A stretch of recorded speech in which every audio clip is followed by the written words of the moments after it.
ઘરમાં નાના બાળકનો જન્મ થાય એટલે પરિવારમાં આનંદ અને ઉલ્લાસનું વાતાવરણ છવાઈ જાય છે. ઘર પરિવારના લોકો ખુશ થઈ જાય છે.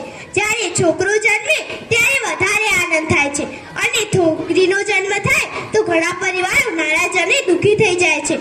છોકરો કે છોકરી એ ભગવાનના હાથમાં છે, એ આપણા નસીબની વાત છે.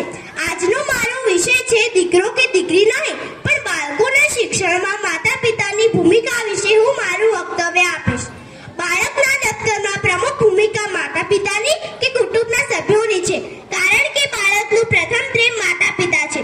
આથી જો માતા પિતા બાળકના માર્ગદર્શક બને તો બાળકને યોગ્ય દિશા મળે. માતા પિતાના પ્રેમથી પોષેલું બાળક વટવૃક્ષ બને છે. બાળક સોળે કળાએ ખીલે છે. સૌ પ્રથમ માતા પિતાનું આચરણ, વ્યવહાર અને સંસ્કારલક્ષી હોવો જોઈએ. ઘરમાં ઝઘડા થતા હશે તો બાળકના નાના મન પર ખરાબ અસર પડશે. બાળકને સમયસર ભણવા બેસાડો અને સમયસર નિશાળે મોકલો.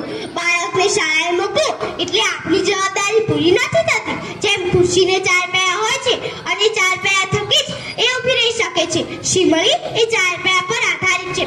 એક શાળા, બે શિક્ષક, ત્રણ વાલી અને ચાર બાળક. આ ચારનું સંકલન થાય તો જ બાળક ખૂબ હોશિયાર અને તેની પ્રગતિ થાય છે. બાળકને હૂંફ આપવી જ પડશે. તેની બધી જરૂરિયાતો પૂરી કરવી પડશે. આજના આ આધુનિક સમયમાં શિક્ષણ વગર આપણે કોઈ કિંમત નથી. ભલે મા બાપ ભણાય પણ બાળકને પ્રોત્સાહન કરી શકાય છે. હું તમને એક પ્રસંગ કહીશ. ભારતના મહાન વૈજ્ઞાનિક અને આપણા